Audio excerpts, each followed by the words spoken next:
I mean, and Khadijah is not a role model for women. She's a role model for human beings. How can we overlook this? You have someone who's being raised by the Prophet ﷺ. Now, we know that Ali is not the only person because we also know about Zayd. That means that when the hijrah takes place and the marriage takes place, that Aisha was not a child because it's 10 years later.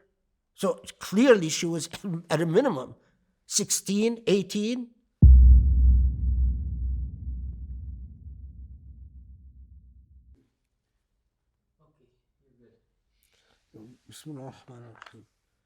So one question is, what do we know about the belief system of Khadijah? We do have reports that Khadijah did not partake in the social, in the ritualistic aspects of Meccan religious practice. So she did not partake in the word in Islam, for instance, or in the presentation of gifts and sacrifices to the symbolic deities of Mecca. And we do have reports that she was a monotheist. Now, there are, where it gets, there is some evidence, some reports that even suggest that she was interested in the awaited Arab prophet. That there were rumors, not just in Mecca, but in Arabia generally. And we know that several people before the prophecy of Muhammad ﷺ had proclaimed themselves the awaited Arab prophet and failed. That because they were pretenders. So there are reports that suggest that Khadijah even was among those people who was awaiting or believed, hoped that the awaited Arab prophet would appear her time, and that when Muhammad comes to her and tells her about what happened in Ghar Hira, it sort of says, oh my God, it is true, it is you. So we have reports of that. Now, whether it's true or not, I'm a bit on the fence. But what I do know for sure is that she is a monotheist. And I believe that whatever her suspicions were, and it is clear from at least what we do know, is she dealt with Muhammad not as a younger, less wise man, but in fact she respected his space and dealt with him with some reverence. That you are an unusual man, and you are not about my business, and it is not about you serving me in my work, which again is what we would have anticipated. And there's a lot of lessons, by the way, that I'm gonna that we can draw from this. But you are a man that I suspect you're a man with a mission. Now, did that mission include social reform? At this point, with his excursions to Ghar Hira, there's no evidence of that.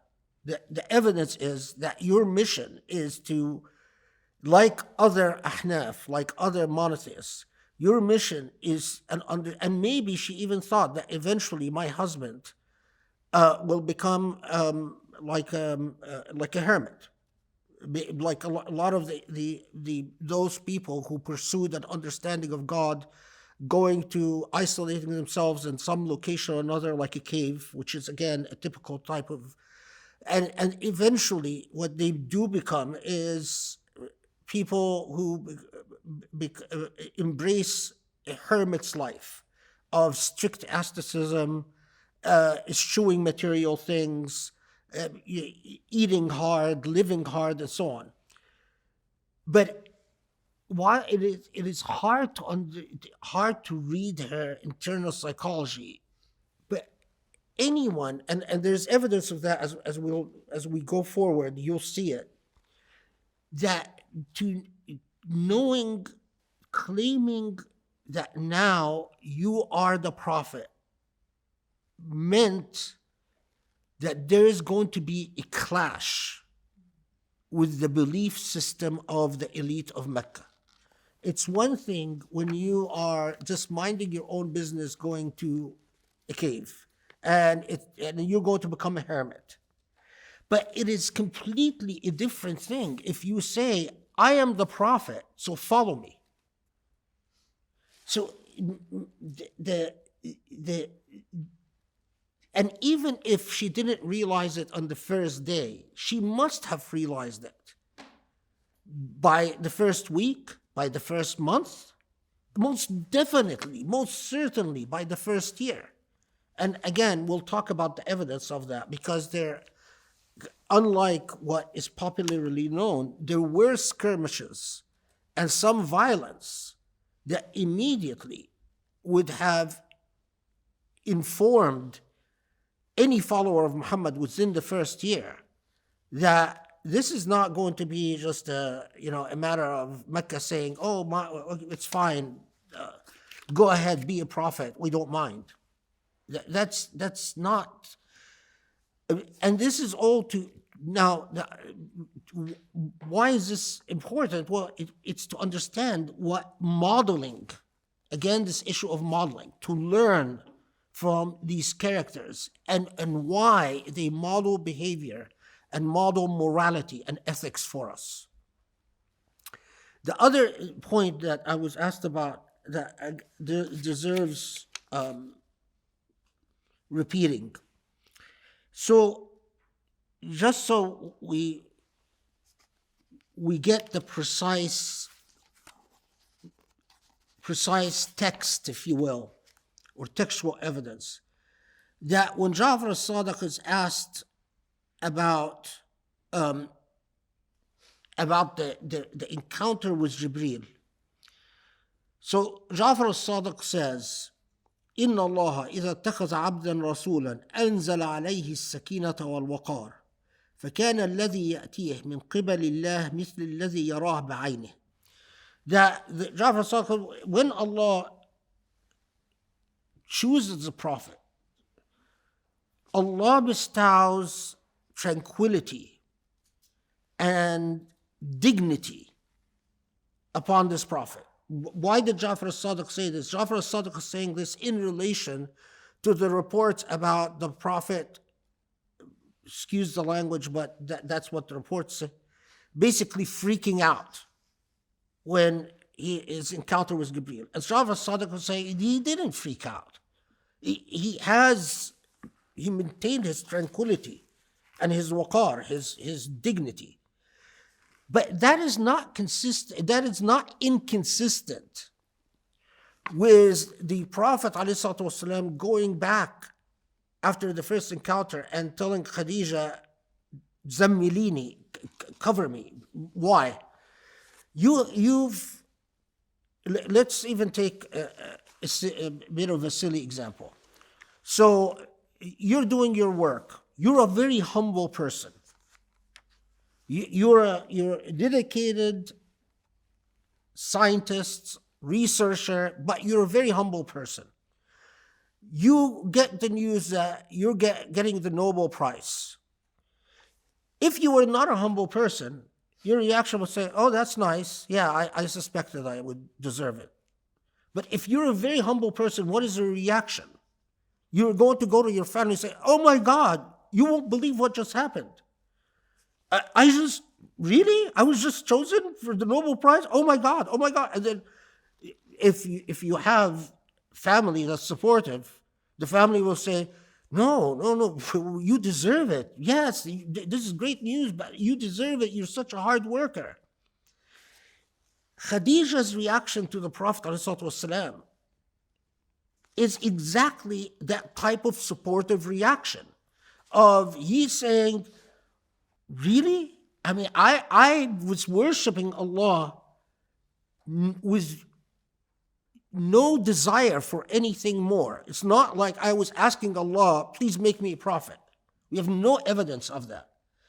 And so he goes back and says, and the first thing that will immediately, you don't need to be smothered by Gabriel. What you're going to feel is the weight of the responsibility. Are you going to be a prophet?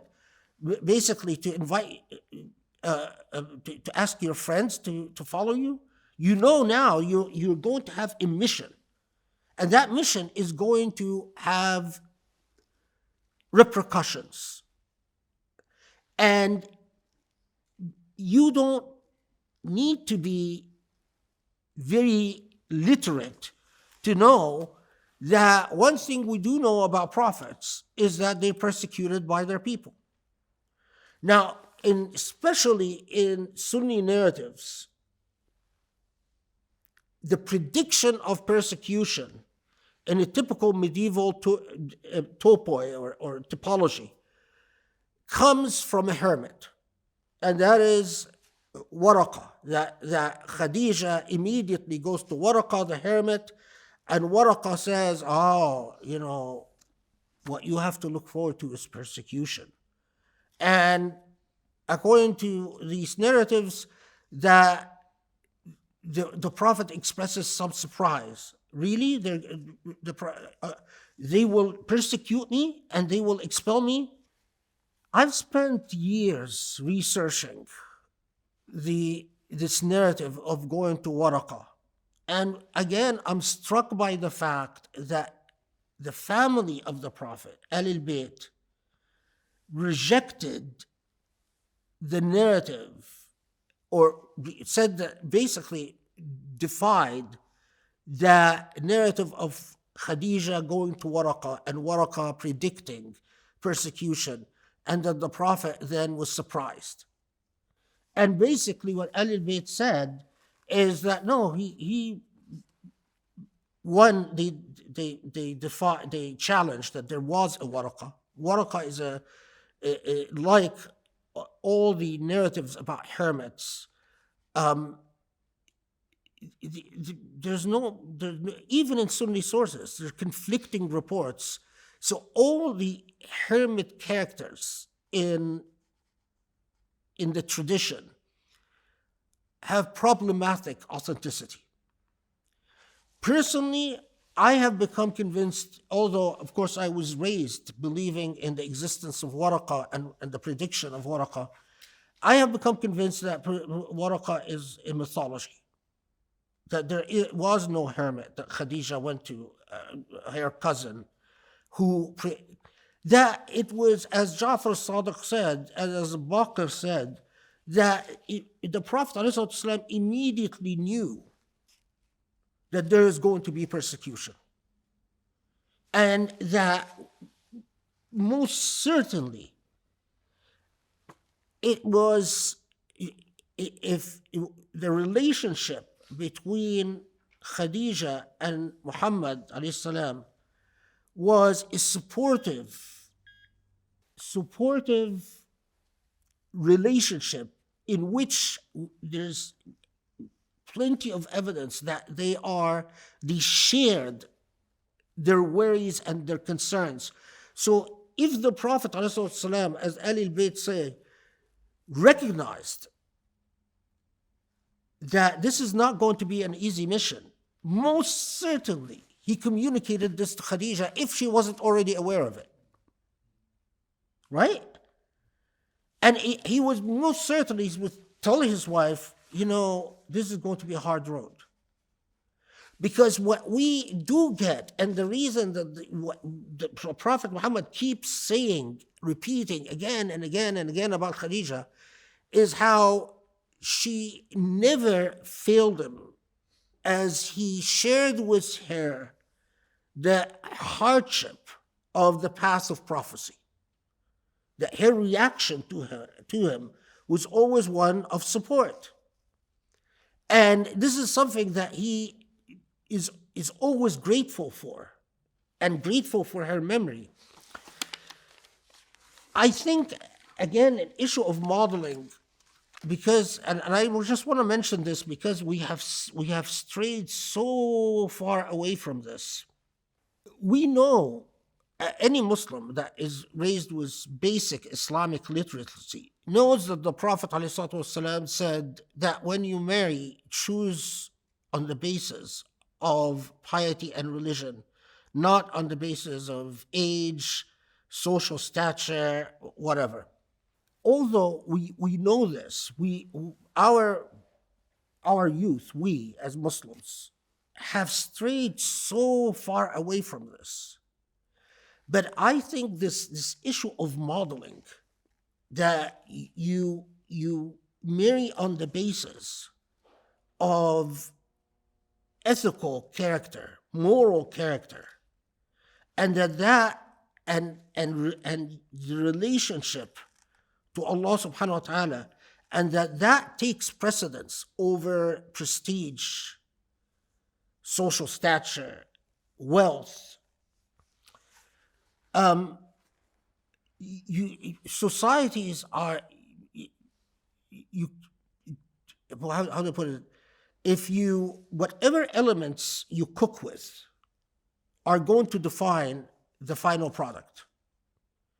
And if what goes into the cooking of our social units are relationships based on prestige and material wealth and insignia of social status, don't expect the final product, i.e., our children, and what ethics and what virtue and what principles they embody, to be different. What you invest, what you put in, you're going to get out, right? And this is important because we often wonder, like, okay, where is the Muslim civilization? Where is the Muslim ummah? What type of children are we raising? And the modeling of our prophet is not for us to say, well, he was a prophet. Well, Khadijah was not a prophet. I mean, and Khadijah is not a role model for women. She's a role model for human beings, people, not just women. And in fact, you could very well take the model by forgetting the issue of gender. You might be, the Khadijah role might be played by a man who marries a woman who the man realizes is a woman with a mission. And you say, my role, the role I'm going to play is to support this woman so she can, that is my mission in life, is to enable and empower. So the issue, my point is, it's not the issue is man or woman. The issue is the principle. No, there is no, how to put it, there's no hero in history. There are no heroic figures in history that emerge as heroes through unilateral action. There's always a support network. And we study figures in history that played, defined the course of history. But the real fascinating historical work, where historiography gets really interesting, is not studying the character of the hero, but the social network that produced the hero. That's, I've talked a lot in previous khutbahs where I say God is fair and God gives all civilizations, all societies, their fair number of Einsteins and their fair number of Mozarts and their fair number of Beethovens. There are no Beethovens in this society. It's not because God didn't give this society Beethovens. It is because this society failed its Beethovens. Do you see what I'm saying? That God distributes ingenuity and creativity and inventiveness fairly among human beings. The only difference, there's a society that suppresses genius and a society that embraces genius. And the question is, it's like the Khutbah Cherif gave that really had a profound impact on me. It's talking about generational trauma and grief. And do you have a society that the social mores, the social normativities of society, do they suppress genius or do they elevate genius? And that is why this issue of modeling is so important. Because if the Prophet ﷺ would have emerged as an isolated figure without support, I assure you that he would not have been the final prophet.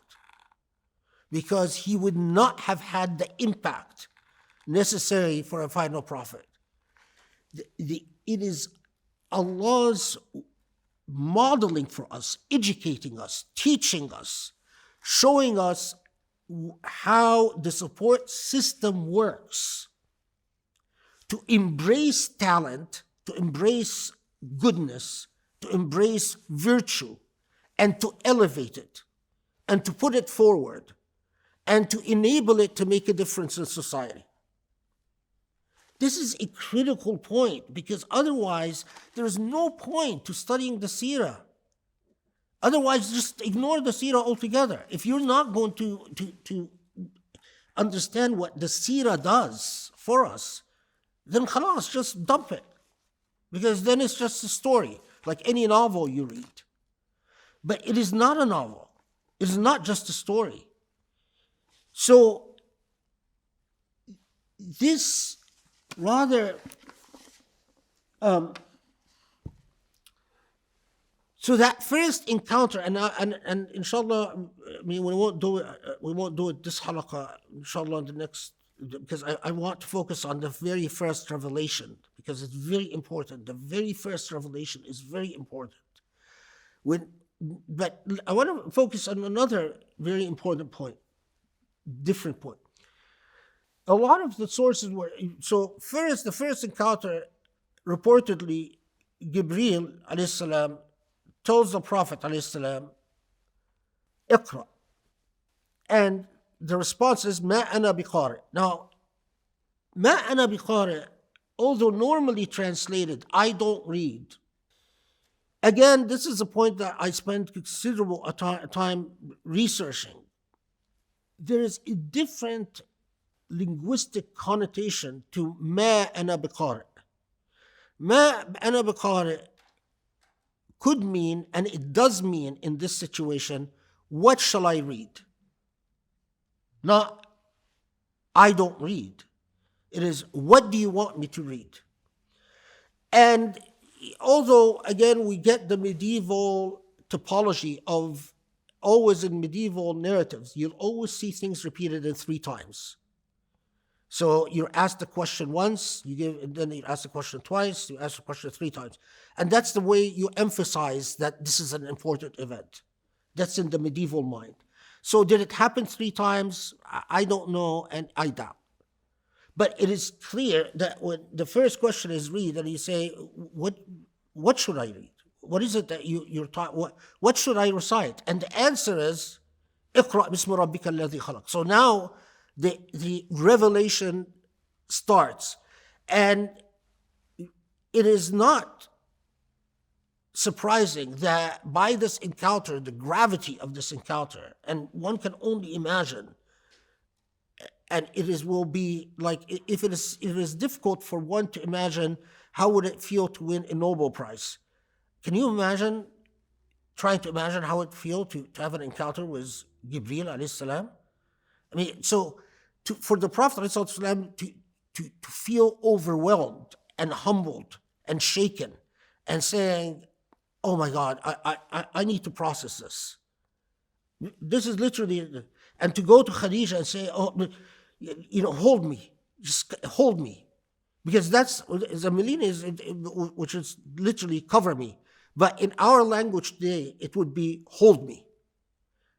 Give me a sense of human comfort, because this is overwhelming. And what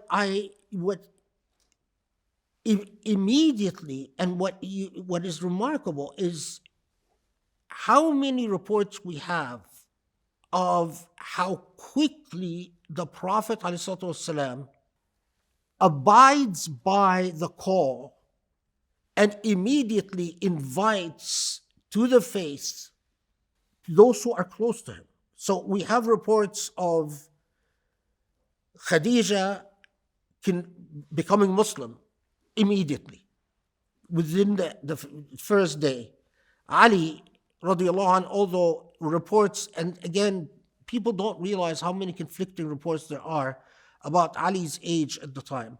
Ali, remember, is placed in the care of the Prophet, and he is living in the household of the Prophet, although his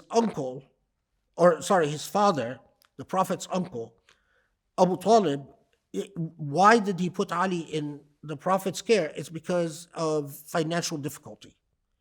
And so the Prophet ﷺ is raising Ali like his son. This is imagine a person that is being raised by the Prophet ﷺ. I mean, this is a point that, how can we overlook this? You have someone who's being raised by the Prophet ﷺ. Now, we know that Ali is not the only person, because we also know about Zayd. But we know that Zayd is going to be martyred and is not going to live until the Prophet's death. But being raised in this household. Now, what was Ali's age? There are conflicting reports that range from 10 years old to 16 years old. That was he 10? Was he 12? Was he 14? But what we know for sure is that he was young and he was exceptionally mature, whatever his age was. How do we know about his maturity? Because we will know that within a few years, within a year or two, he will invite, when the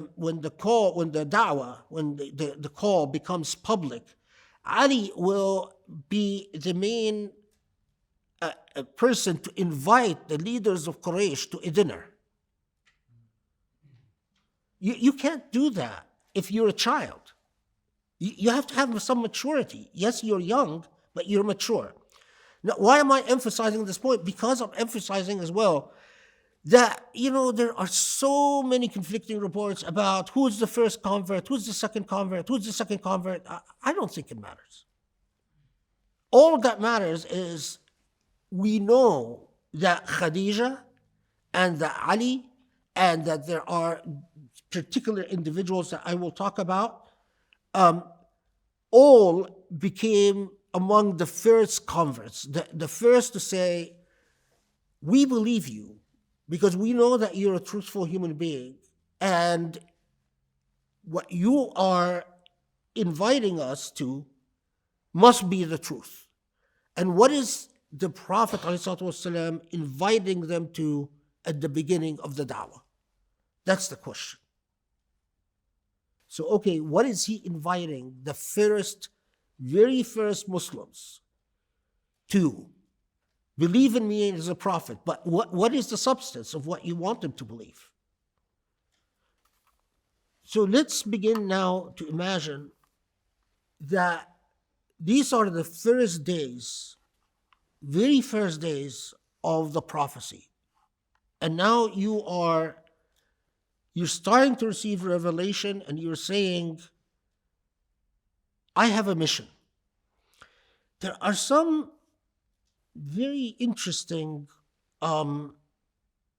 things about the very beginning step. Is that naturally the Prophet ﷺ informs his household first. So it is not surprising that those within the household of the Prophet are the first to know Khadijah, Ali, Zayd, and it is noteworthy that all those who live with this man, immediately the reaction is, if you say it's true, then it must be true. So immediately they are following. But beyond that, when the da'wah starts, when the message starts, it is really interesting. Couple of things before I get to what was exactly the message about, is that the Prophet ﷺ did not limit his invitation, his da'wah, his message to Banu Hashim. Banu Hashim is his clan, right? And the safest thing to do is to go to the members of Banu Hashim. We'll talk about the Prophet's uncle because this is a big issue in Islamic history, whether he became Muslim or not, Abu Talib. But that's not what the Prophet ﷺ does. In fact, it is noteworthy that among the first invited beyond his household are not members of Banu Hashim. And I think the message here is quite clear that if all your converts or the main converts, those who embrace Islam, are part of Banu Hashim, then it becomes a tribal affair again, a clan. And it is not happenstance that we find that the first Muslims, other than the household of the Prophet ﷺ, are not from Banu Hashim, from the clan of the Prophet.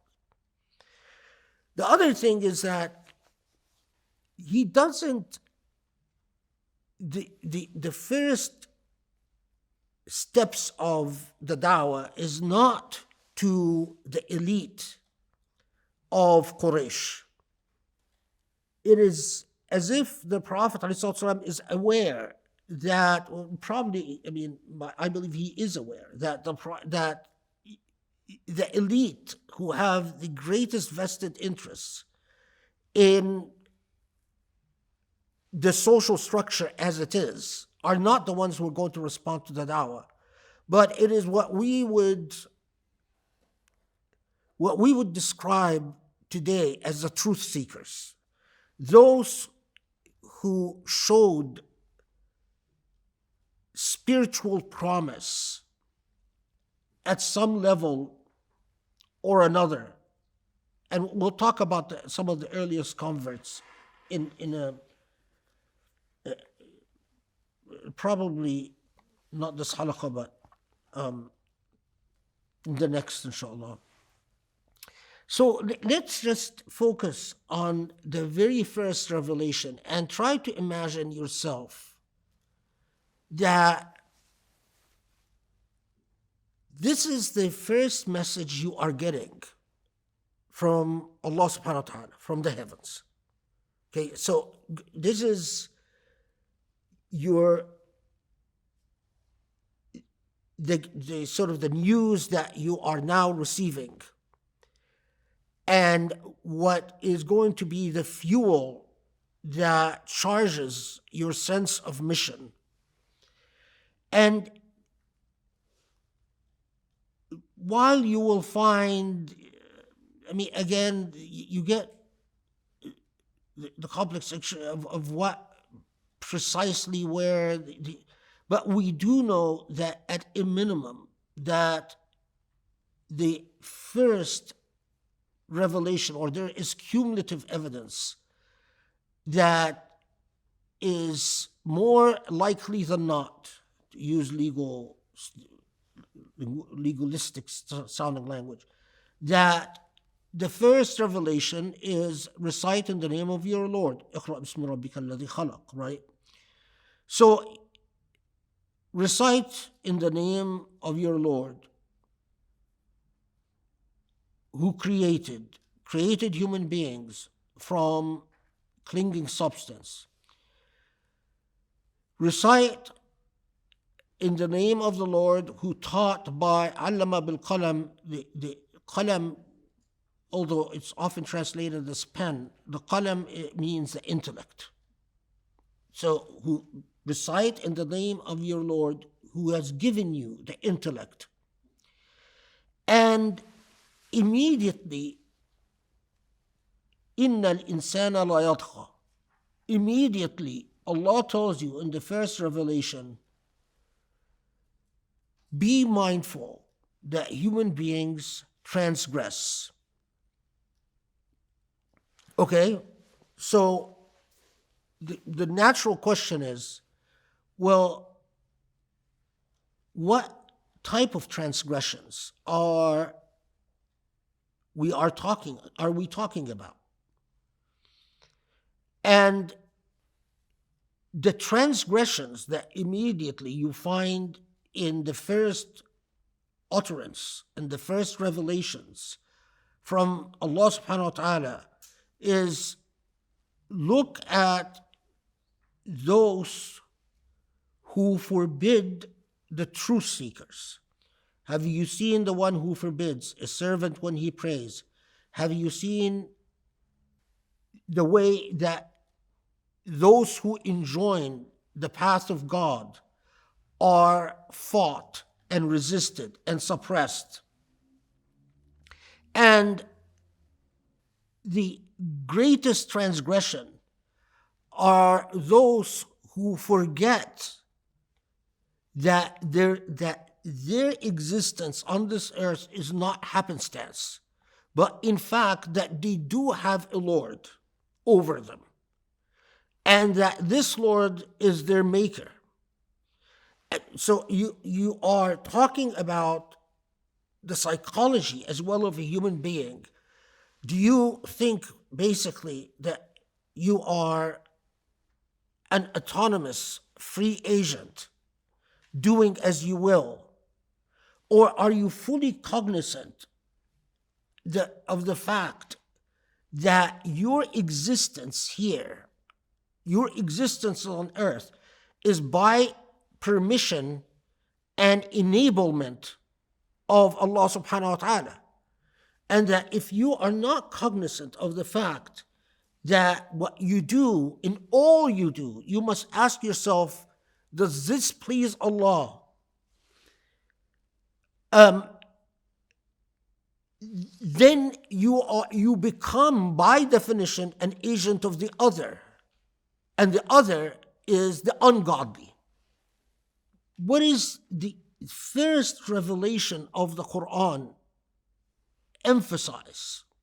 What is the consciousness? Okay, so in your relationship to Allah, and that you are not an autonomous agent without normativities and moral parameters defined for you by your Lord.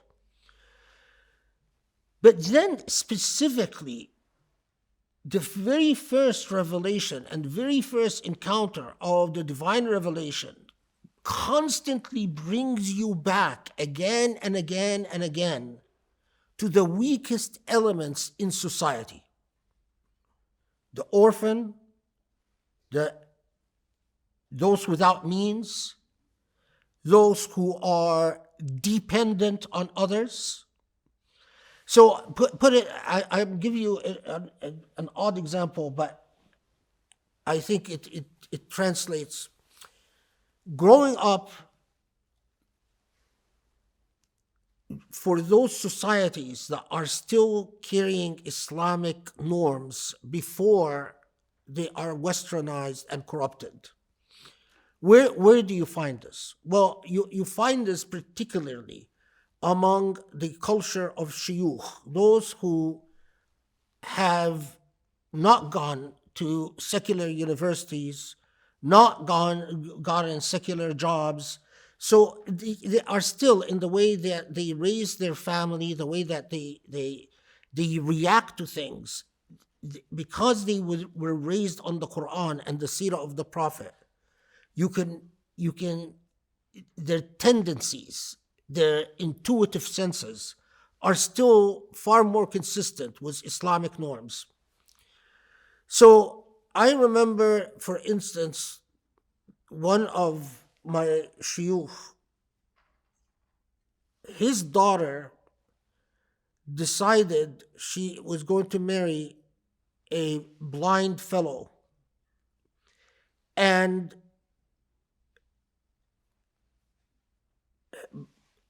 naturally, the sheikh, because as a father, he is worried about, it wasn't like she knew who this, she just knew this blind fellow as a pious student. But naturally, he was worried about the fact that she's going to marry a blind man, right? And her response was, no, I intentionally am marrying this blind man because I want the hasanat of taking care of this blind man. Where does the ethic come from? The ethic where you say, no, I am putting myself in a situation where I'm going to perform a service because I want the ajr, I want the hasanat, I want the reward from Allah. And I don't care about the cost on this earth.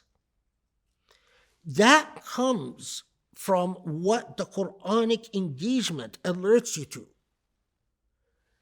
Those who need help in society, that is your responsibility. Examine all the first revelations. So, Surah 68, the Qalam, Surah 73, Surah 74. Then the Fatiha is revealed. Then 111, which is Surah Al-Masad. Then Surah Al-Takwir, 81. Surah 87. The 92. These are the very first revelations. Now, so within the first couple of years, we know that these are the surahs that unfold. Whether they are revealed in totality or they're revealed, half is revealed and then the other half is revealed later, that's not so material. But we know collectively that these are the very first surah of revelation. And when you ask the question, what, as someone who's making the decision to follow this man Muhammad, what are these surah telling you to do? Well, it is not about how you pray, although it reminds you that you must spend time in supplication of God. And again, there are no formulas. So other than repeating the words of the Qur'an, you are like Muhammad speaking to his God.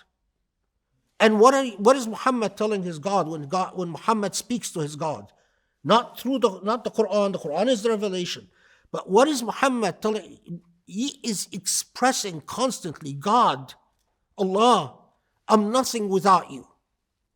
I am fully cognizant of the fact that I am nothing for, and I will resist and fight my inclinations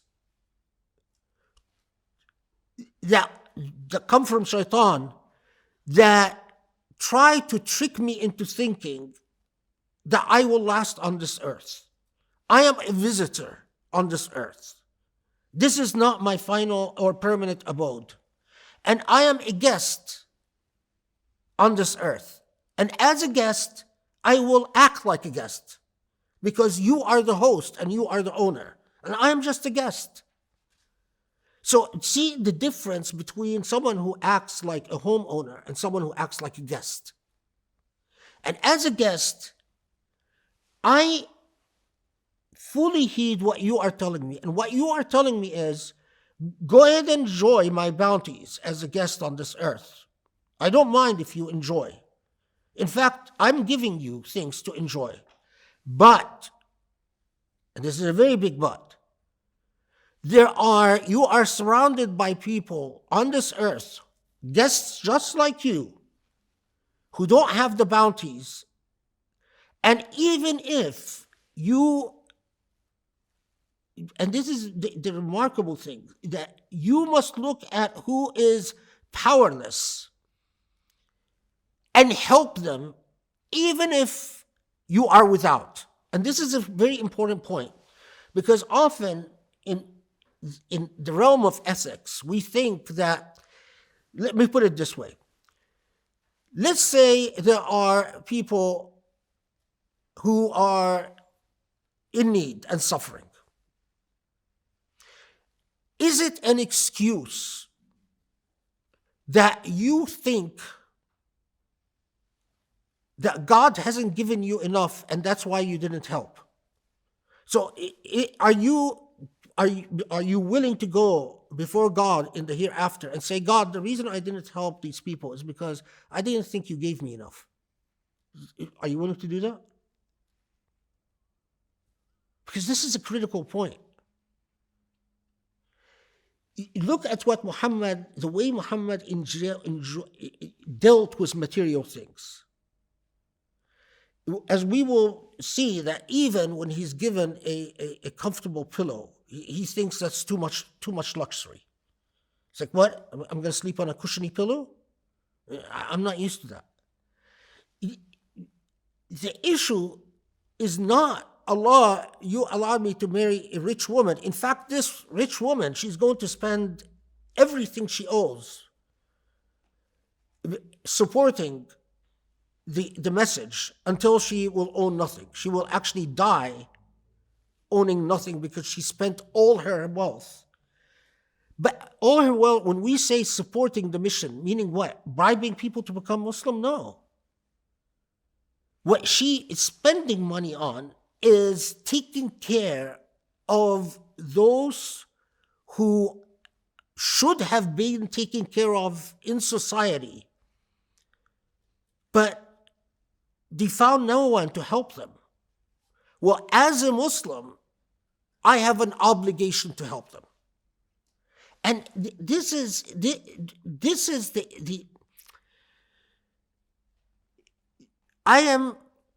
if Muhammad was like the other monotheists, the Ahnaf, who basically would come to the Kaaba and perform their own rituals that were different, but basically it was limited to them.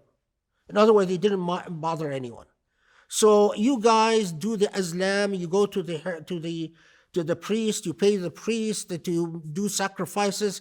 Well, I go to the Kaaba and I just do sujood. And I say, Allah, God, only God in the heavens, I am very grateful to you and I worship you, and then I go home. Khalas. Mecca would have never clashed with that, because there's nothing to clash with. What bothered Mecca is that message of poor or rich are equal in the eyes of God. Slave and free are equal in the eyes of God. When they complain to Abu Talib, as we'll come to, Mecca goes and says, your nephew is empowering the slaves to defy us. Why is he empowering the slaves to defy us? Meaning that you're saying that you have equality. And then you are going to those people who are without means. And in our society, whether you get help or not depends on what clan you come from. Or you're coming and changing the rules of the game and saying, no, even if you are from whatever clan, if you are without, you must be helped. So it is your need that defines your help, not your clan status. That is why it's a revolution. That's why Mecca starts reacting. It is not because of some rituals that Muhammad was doing and minding his own business. It's because it was truly a revolution. You're coming in, the Qur'an is repeatedly, time and again, go back and revisit these surahs. Just sit and read them and pretend to be among the first to receive the revelation, among the first Muslims. وَأَنَا أَوَّلُ الْمُسْلِمِينَ, as the Qur'an says. Pretend to be among them. And ask yourself, what is that? What are the first instructions and marching orders? What are they telling me? And what you'll see is what they're telling you is, yes, be grateful for what you have, but don't enjoy what you have and ignore the needs of others. That your part and parcel of enjoying what you have is to always be conscious and mindful of the needs of others. Constantly, you are being reminded of those without means, those who are orphans, those on the margins of society, those who are weak. And that is precisely why, as we'll see, among the first converts, it's not coincidence or happenstance, that those who are drawn to the message are among truly the margins of those who are in the margins of society. So we even have, as we'll see, we even have people who we know are among the first Muslims, but they're so marginal that their memory is not preserved in history. In other words, they're mentioned as having converted in the first or second year, and we don't know anything about their life afterwards. They just disappear. Why? Because they were so marginal. But that's why they were drawn to this message. Because this is a message where we matter. We're not nobodies. We matter. In this message, we in fact are the children of God, and we matter like everyone else, just like everyone else. And that's what will bother Mecca enormously about this risala, this message. We will find, and we'll talk about some of the earliest converts, inshallah, next halaqah, but there are so many reports that we get that among the earliest converts, or among the first 40 to convert, one of the characters that will surprise you is that it mentions Aisha, Abu Bakr's daughter. Now, why is this surprising? Because at the same time, we have reports that say that she wasn't born when the message began. And this is material because of Aisha's age. If she is among the first converts, then she cannot have been, if she was 5 years old, she wouldn't count as among the first converts. If she was 10 years old, at a minimum, let's say, okay, she among the first converts to actually be remembered, so she was at least 10 years old? Let's say 8 years old. Let's exaggerate. Although at 8 years old, I doubt she would have counted as a convert. That means that when the hijrah takes place and the marriage takes place, that Aisha was not a child, because it's 10 years later. So clearly she was at a minimum 16, 18. Now, one of the most problematic things in history is the issue of age, because counting age is a very modern thing. Pre-moderns didn't count age. Pre-moderns would describe someone as childlike, youth-like. So you could be 12 years old but be counted as a youth. Why? Because you looked like one. In fact, this is an unreliable, but among the reports is that Umar, during his khilafah, would decide maturity according to the height of a person. But that's not unusual. There was a lot of debate about what defined maturity in pre-modern times.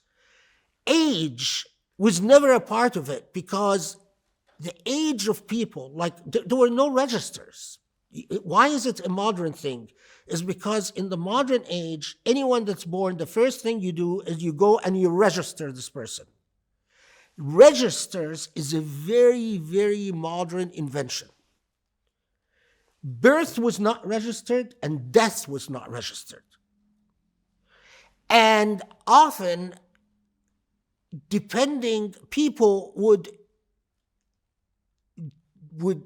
not want and not care about their age because they want to be defined by their maturity or their maturedness, if you will. Like look at me, forget my age.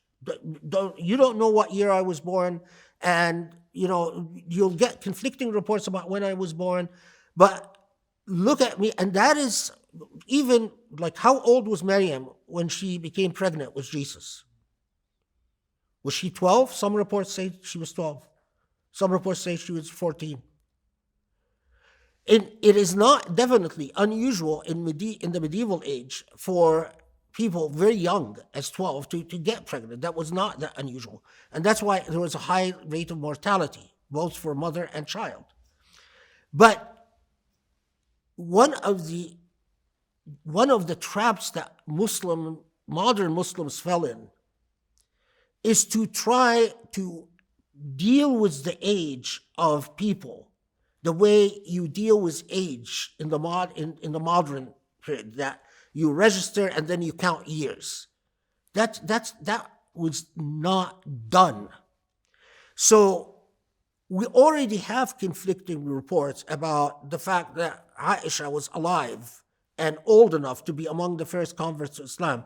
But even if we discount that, what I do know is that if she was socially seen as old enough to consummate a marriage, it was defined by level of maturity, not by number of years.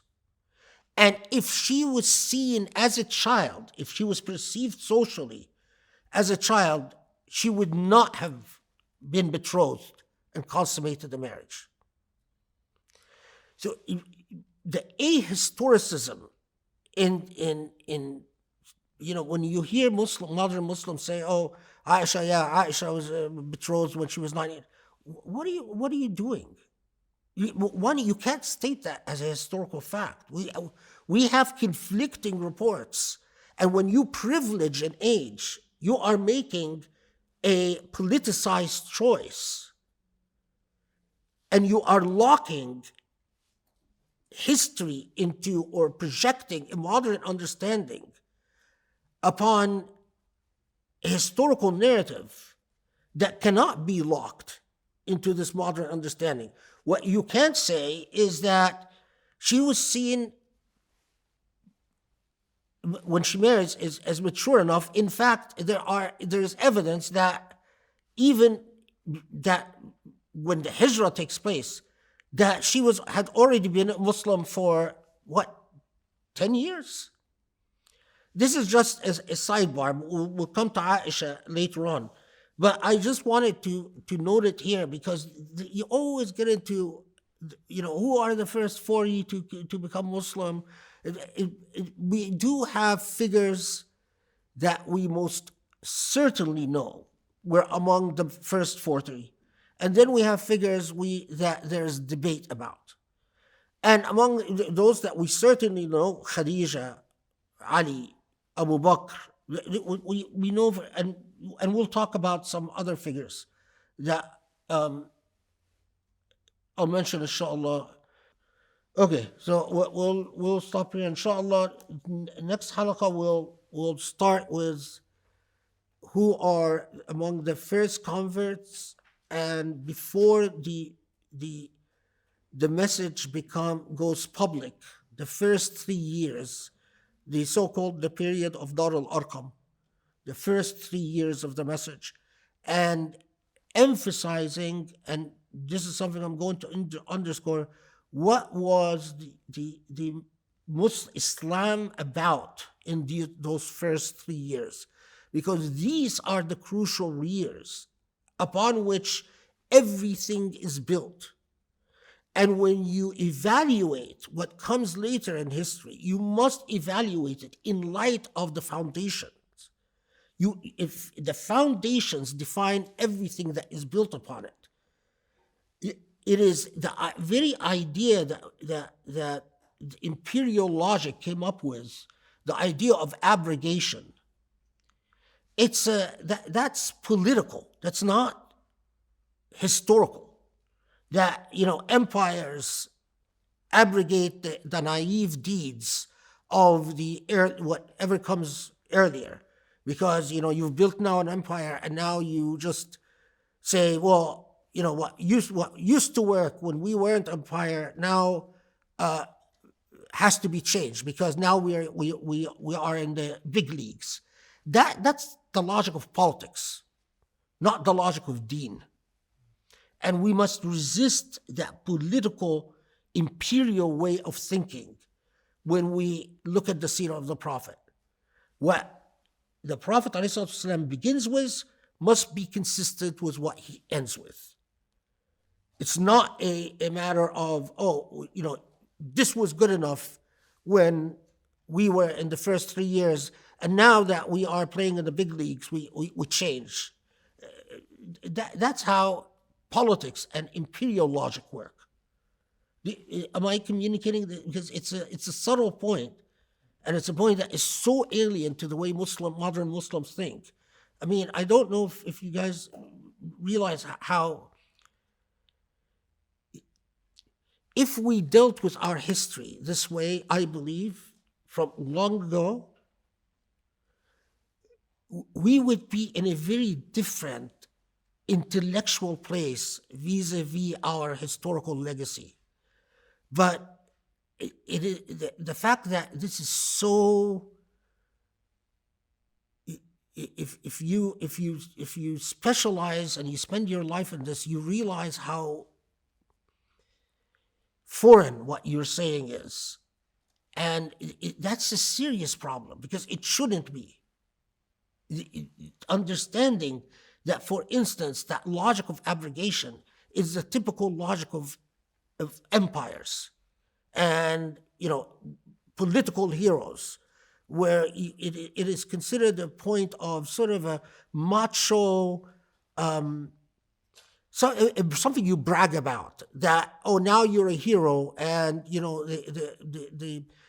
what you used to do when you were not a hero at the very beginning, you were nice and sweet and kind. Now that you're a macho hero, you're no longer nice and sweet and kind.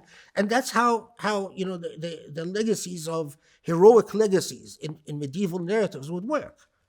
Now that you are the great conqueror, you don't play with birds and rabbits and bunnies.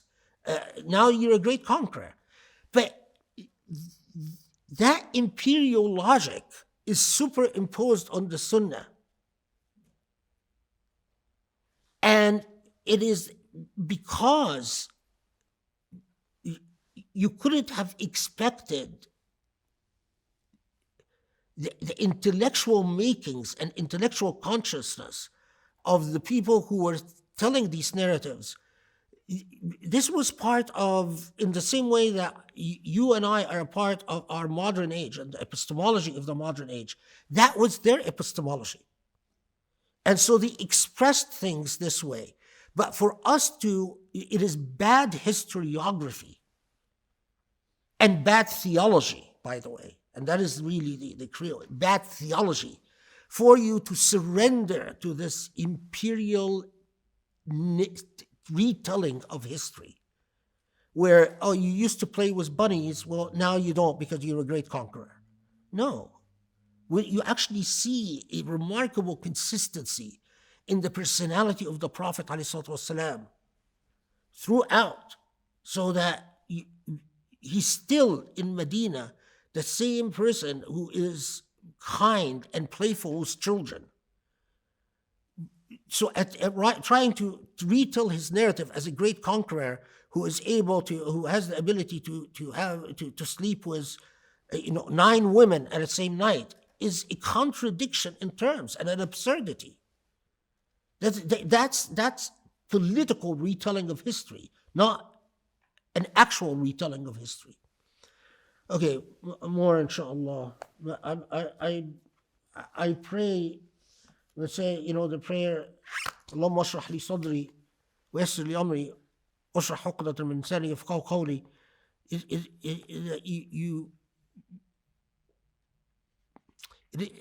is something that we are long overdue. And that is why when we complain of how much Islamophobia there is, well, because we've left our own tradition vulnerable. If you guys knew, for instance, the Old Testament historical narratives, they are 100 times more vulnerable than the Islamic tradition. But the difference is they've been processed historically by Jewish scholars as to be rendered non-vulnerable. This couple that would isolate themselves in a cave, away from social affairs, and worship before revelation, what was the relationship that this couple had? What was the nature of their marriage? One of the things that often gets ignored in telling the Sirah, Quraysh was actually quite tolerant in terms of its religious pluralism. We know, for instance, that among the idols around the Kaaba was even an idol of Mary carrying baby Jesus. And they didn't oppose, as long as your religious practices did not interfere with the bottom line, money. Tolerating rituals was one thing, but changing the social and economic structure was quite another.